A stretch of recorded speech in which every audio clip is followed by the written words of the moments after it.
आत्मा namaste everyone. Good morning.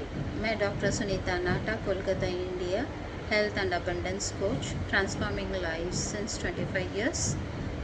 आज एक नए टॉपिक के साथ वापस आपके साथ हैं। 40 प्लस का होते होते ही हम हाइपरटेंशन, डायबिटीज़ के शिकार हो जाते हैं आजकल, और ये एक बीमारी के रूप में देखी जा रही है, जबकि हाइपरटेंशन, हाई ब्लड प्रेशर और डायबिटीज़ बीमारी नहीं है।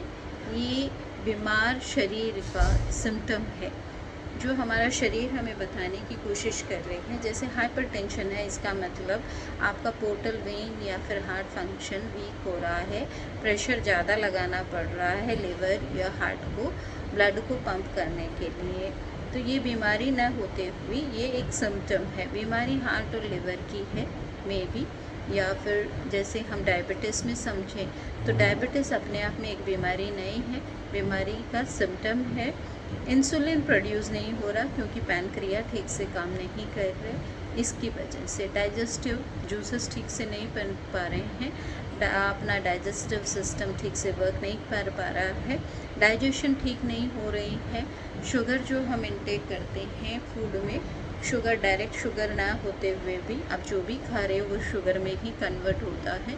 कुछ फ्रैक्टोज के रूप में होते हुए डायरेक्ट अब्जॉर्ब हो सकते हैं, बट जो भी आप भोजन खा रहे हो, चाहे वो गेहूँ हो, चाहे चावल हो, चाहे आप दालें खाओ, चाहे फ्रूट्स खाओ, चाहे वेजिटेबल खाओ, everything is converted into glucose. किसी की ग्लाइसेमिक इंडेक्स ज़्यादा होती है, किसी की ग्लाइसेमिक इंडेक्स कम होती है। ग्लाइसेमिक इंडेक्स जिसकी ज़्यादा है वो जल्दी अब्जॉर्ब होता है, ज़्यादा शुगर मॉलिक्यूल क्रिएट करता है, और जिसकी कम होती है वो शुगर मॉलिक्यूल कम क्रिएट करता है। तो आपको सिर्फ फोकस करना है अपने डाइजेशन पे, अपने डाइजेस्टिव फायर को एनहांस करने के लिए।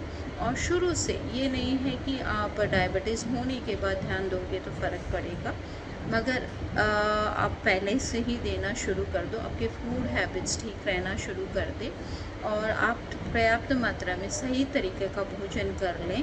थोड़ा सा अपने आप को एजुकेट करें भोजन के बारे में कि आपके शरीर को कौन कौन सी मात्रा में क्या क्या भोजन की ज़रूरत है।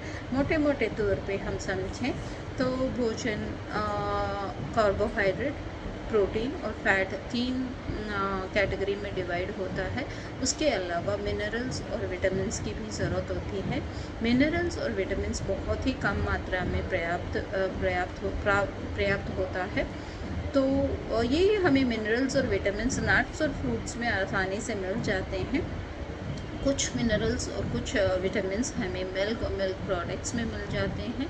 तो कोशिश करें, अगर आपकी लाइफस्टाइल बहुत एक्टिव है तो आप मिल्क प्रोडक्ट आराम से कंज्यूम कर सकते हैं, लेकिन अगर आपकी लाइफस्टाइल सेडेंट्री है, आप मोस्ट ऑफ द टाइम बैठे बैठे रहते हो, तो फिर आपके मिल्क प्रोडक्ट आपको डाइजेस्ट नहीं होगा। उसकी जगह आपको कुछ और व्यवस्था करनी पड़ेगी फूड में चेंजेस लाने के लिए। सीड्स खा सकते हैं, सीड्स में बहुत सारे मिनरल्स और विटामिन्स होते हैं। दूसरी बात है, डाइजेशन को स्ट्रेस भी बहुत ज़्यादा ट्रिगर करता है। डाइजेशन आपका हैम्पर होता है स्ट्रेस से, इमोशनल सैडनेस से, इमोशनल टर्मोइल से। छोटी छोटी बातों पे आप स्ट्रेस्ड हो जाते हो, आप टैकल नहीं कर पाते हो सिचुएशंस को, कंपटीशन में रहते हो दिन भर। आपकी इनकम हो सकता है ज़्यादा है, मगर आपके खर्चे भी इक्वलेंटली ज़्यादा है, तो आपको सबकॉन्शियस में स्ट्रेस रहता है, और आप उस सबकॉन्शियस की स्ट्रेस को मेंटली नहीं झेल पाते हो, तो वो फिज़िकल बॉडी में रिफ्लेक्ट होना शुरू हो जाता है। तो अपनी लाइफ को बहुत सिंपल रखें, अपनी ज़रूरतों को बहुत कम रखें, एक्टिव रहें पूरे दिन, फ़िज़िकल एक्टिविटी ज़रूर करें, अपने काम धीरे धीरे करना शुरू कर दें। देखिए, योगा, वॉकिंग, एक्सरसाइज 365 दिन आप बीमार होने के बाद ही मोटिवेटेड होंगे करने के लिए, लेकिन अगर अपना काम खुद करना शुरू कर दें, वॉक करना शुरू कर दें, थोड़ी फ़िज़िकल एक्टिविटी करना शुरू कर दें, तो थोड़ा बहुत आपकी बॉडी में मूवमेंट रहेगा, और जितनी मूवमेंट रहेगी सर्कुलेशन ज़्यादा अच्छा रहेगा। तो कोशिश करें अपने ईटिंग हैबिट को सुधारें, बाज़ार के खाने को कम कर दें, बाज़ार के मसालों को बहुत कम कर दें। आईबीएस एक बड़ा कारण है डायबिटीज़ और हाइपरटेंशन का, इरिटेबल बाउल सिंड्रोम जिसको बोलते हैं, जो एक बीमारी के रूप में देखा ही नहीं जाता। कई बार आपको लूज़ मोशन हो जाते हैं, कई बार आपको कॉन्स्टिपेशन हो जाता है, कई बार आपको ब्लोटिंग हो जाती है। तो ये IBS के सिम्टम्स हैं, लेकिन हम नज़रअंदाज करते हैं क्योंकि ये टेम्परेरी होता है, 1 दिन 2 दिन होता है, तीसरे दिन ये नॉर्मल अपने आप हो जाता है, कोई कारण से, कोई फूड हैबिट से, कोई वाटर एलिमेंट चेंज होने की वजह से। तो आपको लगता है ये बीमारी नहीं है, लेकिन ये फ्रीक्वेंट बार बार अगर हो रहा है, जनरली होता ही है, कभी गैस प्रोड्यूस होता है, कभी एसिडिटी प्रोड्यूस होती है, कभी ब्लोटिंग होती है, कभी हेवीनेस फील होता है एब्डोमेन में, कई बार कॉन्स्टिपेशन हो जाता है, और कई बार जब आप भोजन थोड़ा सा इधर उधर हो तो आपको लूज मोशन होना शुरू हो जाता है। ये सारे कारण IBS के ही हैं। IBS क्यों प्रोड्यूस होता है, क्यों हो जाता है हमें IBS, इरिटेबल बाउल सिंड्रोम? हम थोड़ा सा इसको मोटे तौर पे समझ लें। स्टमक में एक वॉल होती है, लाइनिंग होती है, जो हमें अपने एसिडिटी जो फूड में होती है उससे बचाती है। लेकिन जब हम एंटासिड एंटीबायोटिक ज़्यादा मात्रा में खाते हैं, तो बार बार फ्रीक्वेंट खाते हैं, तो ये स्टमक की वॉल डैमेज हो जाती है, इनमें अल्सर प्रोड्यूस हो जाता है। ये सिर्फ एंटासिड और एंटीबायोटिक से ही नहीं होता, आपके भोजन से भी होता है। भोजन में पड़े मसाले भी इरिटेंट के काम करते हैं। घर के मसाले उतने इरिटेशन नहीं क्रिएट करते, क्योंकि आपको पता है आप कैसे मसाले यूज़ कर रहे हो। अगर रेडीमेड कर रहे हो तो उसमें चांसेस है मिलावट होने की, मगर आप अगर अच्छे सोर्स से मसाले यूज़ कर रहे हो तो उतना इरिटेशन नहीं क्रिएट होगा। दूसरी बात है, आजकल हर पैकेट में, हर भोजन में, बाज़ार में जो मिलता है, जैसे मैगी मसाला है, इनमें सब में कई केमिकल होते हैं, अजीनोमोटो होता है, कई टेस्ट एनहांसर्स होते हैं, कई स्टेबलाइजर्स होते हैं जो हमारे स्टमक को इरिटेशन क्रिएट करते हैं, स्टमक वॉल को परफोरेट कर देते हैं, छेदा कर देते हैं और अल्सर क्रिएट करते हैं। बहुत सारे मसाले, जैसे आजकल इंडिया में इतना कॉमन नहीं था पाव भाजी मसाला, आज से 30 साल पहले इतना कॉमन नहीं था। 1-2 ब्रांड बनाते थे और बहुत हाइजीन और बहुत क्वालिटी मेंटेन होता था, मगर आजकल इतने सारी कंपटीशन के बावजूद इतने सारे ब्रांड हैं और इनकी गुणवत्ता का हम कुछ नहीं बोल सकते। और क्वालिटी टेस्ट कई मसालों पे हुआ है और वो एडेबल नहीं पाए गए हैं। उनमें कई चीज़ें ऐसी यूज़ की है टेस्ट एनहांसर के रूप में, जो आपको एडिक्टिव बना देता है उस मसाले के लिए, या फिर आपको वही टेस्ट पसंद आता है। तो ऐसे मसाले आपको IBS क्रिएट कर देते हैं। तो वो कोशिश करें, जो भी है, सांभर मसाला है, पाव भाजी मसाला है, चाट मसाला है, आजकल तो न जाने कितने रकम के बिरयानी मसाला है, सब्जी मसाला है, जो अलग अलग नाम से मसाले हैं, 1-2 इंग्रेडिएंट आगे पीछे किए जाते हैं। ये जो मसाले बनते हैं, ये सारे कुछ आपको घर में मिल जाते हैं, आप आसानी से घर में बना सकते हैं। और हार्डली इनको रोस्ट करना होता है और पीस लेना होता है, कॉम्बिनेशन इनका मैटर करता है। मैं समझती हूँ आप जिस टेस्ट को खोज रहे हो वो टेस्ट एनहांसर से बनता है, जो आपको बीमारी का कारक बन जाता है।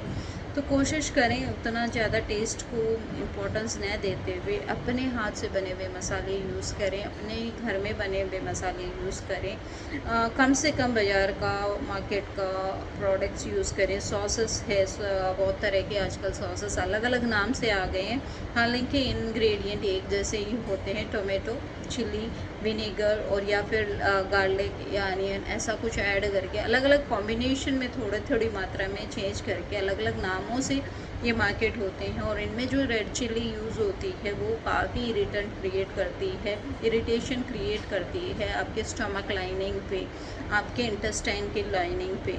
तो आप थोड़े से मैं नहीं बोल रही हूँ आप टोटली बंद कर दें, लेकिन मिनिमम कर सकते हैं। कोशिश करें बच्चों को तो कम से कम ये सब प्रोडक्ट ना दें, क्योंकि बच्चों की स्टमक की वॉल बहुत सेंसिटिव होती है।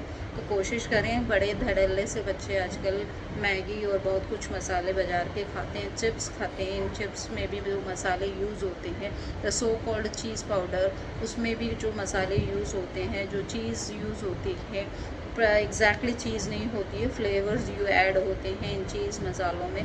तो ये फ्लेवर्स काफ़ी इरिटेशन क्रिएट करते हैं आपके स्टमक में, आपके बच्चे के स्टमक में। तो कोशिश करें एटलीस्ट बच्चों को दूर रखें।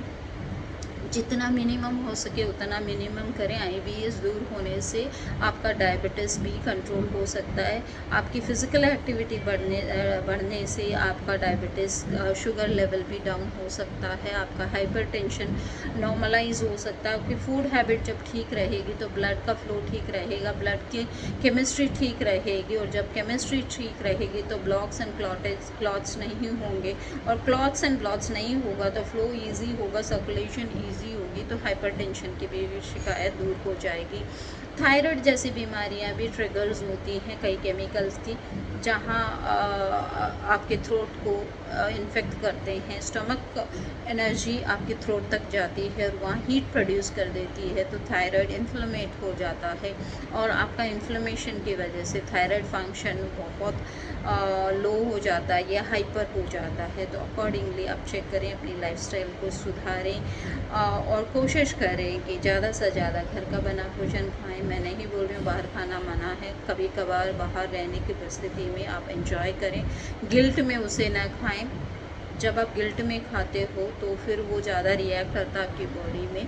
तो कोशिश करें जब आपको मौका मिले, जब खाना बाहर का ही पड़ेगा तो फिर गिल्ट में ना जाएं, जज ना करें, उस दौरान मज़े से खाएं, एंजॉय करें। बट कोशिश करें, अगर हेवी हो जाता है एक मील तो सेकेंड मील को लाइटर रखें। ज़्यादा रॉज फ्रूट्स एंड वेजिटेबल को इंक्लूड करें, बाहर भी कोशिश करें अगर पॉसिबिलिटी है तो फिर आपके ये सिम्टम्स जो बीमारी के रूप में आप मानते हो वो सारे धीरे धीरे कम होना शुरू हो जाएगा। अगर किसी को भी लग रहा है कि वो इनकेपेबल है या मदद की ज़रूरत है, हम हेल्थ कोच के रूप में उन्हें 3 महीने की जर्नी पे ले जाते हैं, जहाँ उनके डाइट, उनकी लाइफस्टाइल, उनके थॉट पैटर्न्स होलिस्टिक वे में हेल्थ की कोचिंग करते हैं। तो if at all you are interested, you can contact us. Thank you so much.